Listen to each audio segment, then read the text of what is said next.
this might look like an ordinary controller, but it's far from it. This actually has a Ryzen APU packed inside of it with 16 gigabytes of RAM. It's basically a full-fledged handheld gaming PC.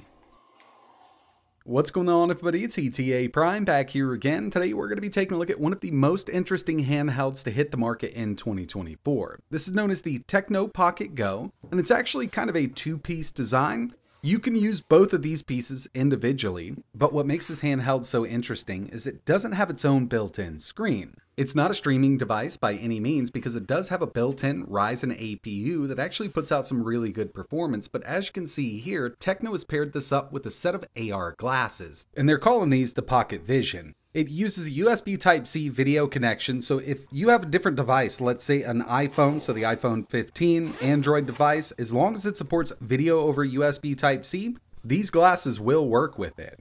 And of course, in a YouTube video, it's really hard to show off how good AR glasses look. Now, we've seen a lot of them hit the market with kind of the same technology. This is utilizing micro OLED screens, and once you put these on, it looks like a 215-inch display. And one thing I like about these is it does have the dual myopic adjustments, 0 to 600 on each individual lens. So if one of your eyes is worse than the other, you can kind of dial these in perfectly to get everything lined up. And that was kind of a big issue with older AR glasses, especially for me. One of my eyes is just a lot worse than the other, and it never really looked right until we started seeing these with the myopic adjustment. Again, micro OLED technology, 1080p, 60 Hz, 215-inch display. And it really does give the illusion that you're looking at a 215-inch screen once you put these on. But my favorite thing about this whole package here is the Pocket Go itself. Again, what we've got here is a built-in PC, so it's a handheld without a screen. It's powered by a Ryzen 7 8840U, 16 gigabytes of LPDDR5 RAM, and this one came pre-installed with a 512 gigabyte M.2 SSD. And as you can see over here on this side, once you put those glasses on, you're gonna look like the coolest dude in the room. This supports swappable batteries, and they do sell extras. Right now, they're running an Indiegogo, and I will leave links in the description, but that's something I've been wanting to see out of handhelds for a long time now. But here it is. This is the Pocket Go. Inside of here, 16 gigs of RAM, 8840U, 512 gigabytes of storage, and it's running Windows 11.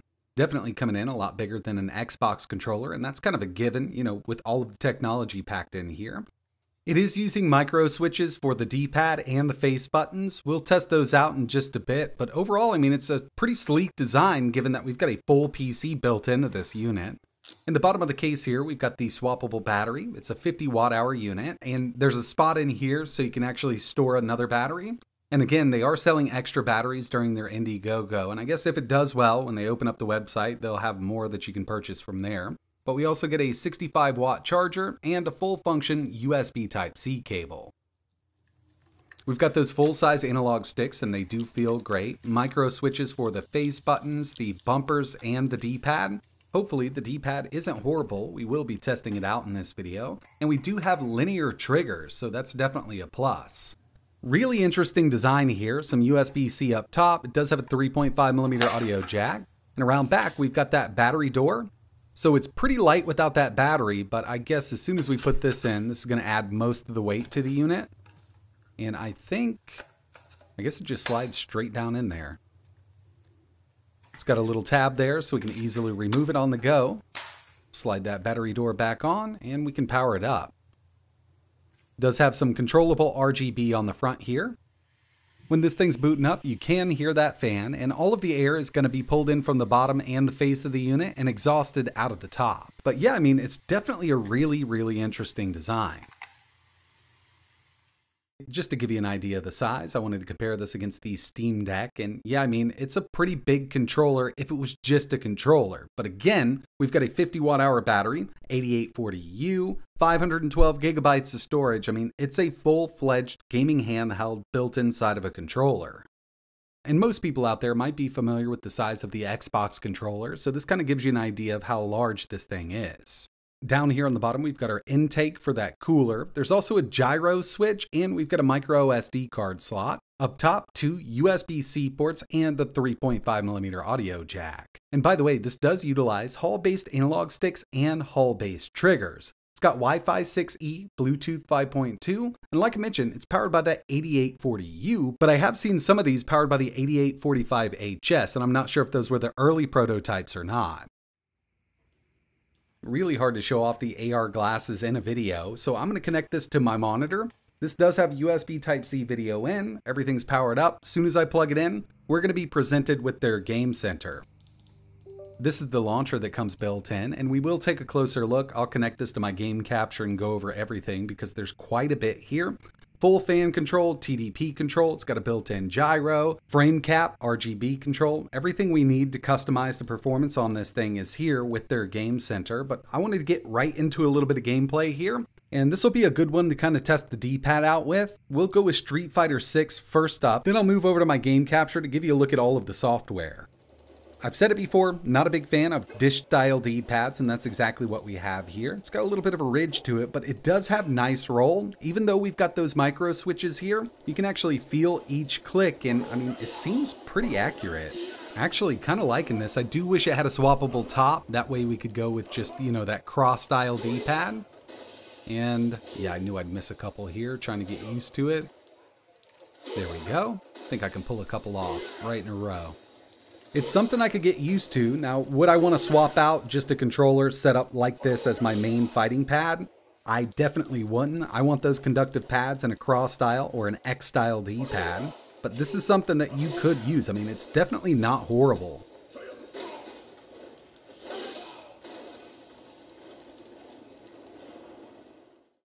Moving in a bit closer because I wanted to give you a look at everything that's going on here. And basically what we have is a mini PC powered by that Ryzen 7 8840U inside of a controller. This has 16 gigabytes of LPDDR5 at 6400. It's got a 512 gigabyte M.2 SSD. And of course, we've got the Radeon 780M graphics. You could use this just like any other Windows PC. Like it sits, it's got Windows 11 Home pre-installed on it. But obviously it's set up more as a gaming device. And as soon as you boot this system up, whether you've got the AR glasses on or plugged into a monitor, you're going to be greeted with this. It's actually a pretty nice little game launcher. And right now I do have a mouse and keyboard connected, but you can navigate all of this with the controller itself. So from here, all the games that I've got installed, we can scan for more. It's actually pretty simple to do so. If we go to controls, which is a bit weird, we can actually add, automatically scan. It's going to scan our installed directories and we can pick and choose what we want here. So I'll go with this one, choose OK. It's going to be added to the home screen. Moving over to settings from hardware, it gives us a rundown on what's going on with this. And this does have 16 gigs of RAM. It says 12 here because we've got 4 dedicated to that iGPU. It's got Wi-Fi 6, Bluetooth, fan control. We can fully customize a fan curve if we want to, but I'll tell you, I've been leaving it at auto. And while holding the unit for an extended period of time, it doesn't get hot where your hands are, but obviously in the middle, definitely will. And I've been running this up to around 28 watts.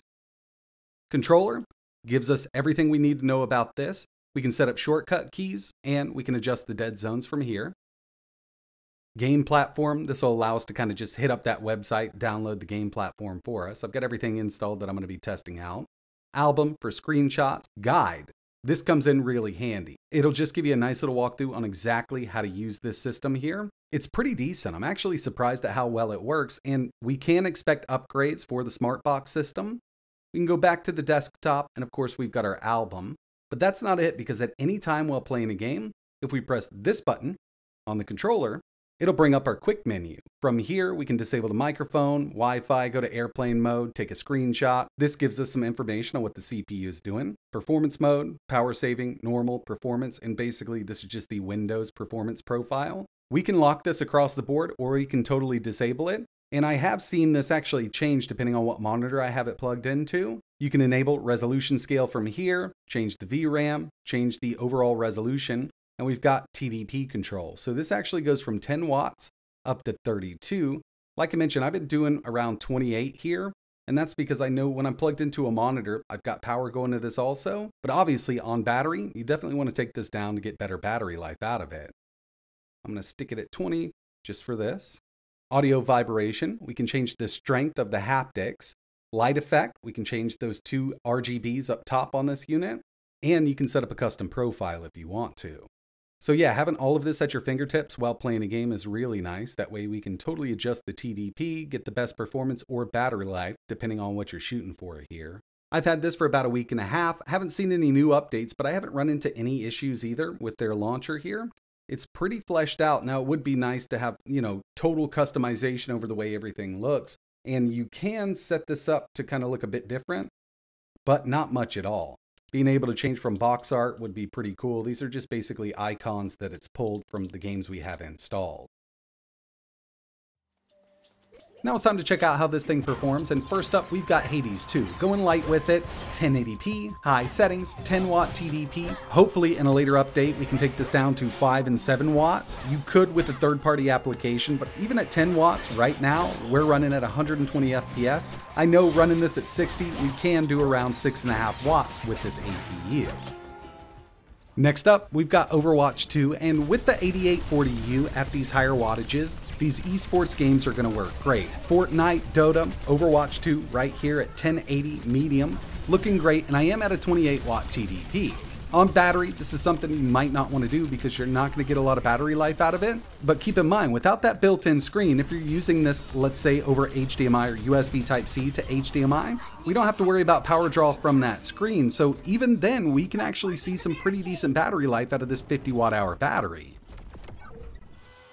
Forza Horizon 5, very well optimized, 1080p, medium, we don't need any kind of scaling here. Looking great, and yeah, on par with all of the other 8840U powered devices that we've tested here. Seeing an average of around 74, and if we were to take that TDP up to 28 watts here, we see an average of around 91 FPS out of this game. I mean, it just works great on these iGPUs.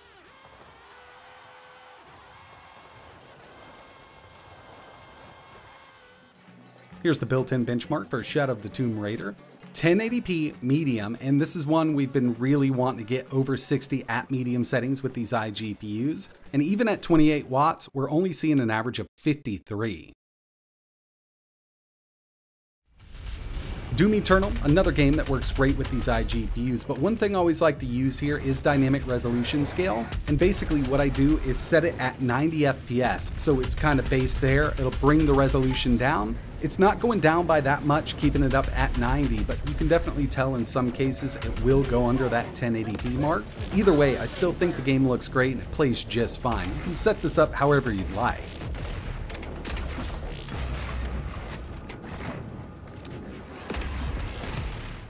Here's Black Myth Wukong, and this is definitely a harder one to run with these integrated graphics, but with frame generation and a little bit of resolution scale, we can get over 60. So 1080p, low, FSR 60%, frame gen on, we're seeing an average of 72 FPS.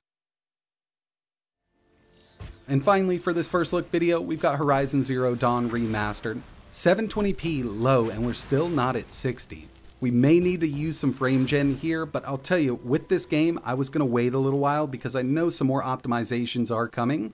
I've not had really great luck on iGPUs with this new one. First impressions, this is a very interesting concept. I definitely wanted to get my hands on this, and they did email me about a month and a half ago, but it went to my spam. I totally missed it. Dug it out, and they were able to get one over. This is pretty cool. I saw it at Computex. I wasn't able to test it out there. And with those AR glasses included, I mean, you can play this basically anywhere. You've got the 215-inch display, but there are people out there that just don't like AR glasses. And I've taken a look at a couple pairs on the channel. My favorite right now are the Vip-Urcdkey Pros. Those are ones that I actually use on trips on the plane, and it's got the edge clarity technology up to 120 Hertz. The ones that come with this only do up to 60, and they don't have that edge smoothing or what's known as edge clarity. But other than that, I mean, they do look good. Micro OLED displays, and it's pretty bright the way it is, but it would be nice to have something that's really fleshed out like those XR Pros that come right along with this thing. I've got a lot more testing that I want to do with this thing. I want to get an idea of what kind of battery life we're seeing, so definitely keep an eye on the channel if you want to see another video. And if there's anything you want me to throw into that, games or anything like that, just let me know in the comments below. But if you're interested in learning a little more, I will leave links to their official website and the Kickstarter they've got going on right now. But that's going to wrap it up for my first look video at the Pocket Go. And like always, thanks for watching.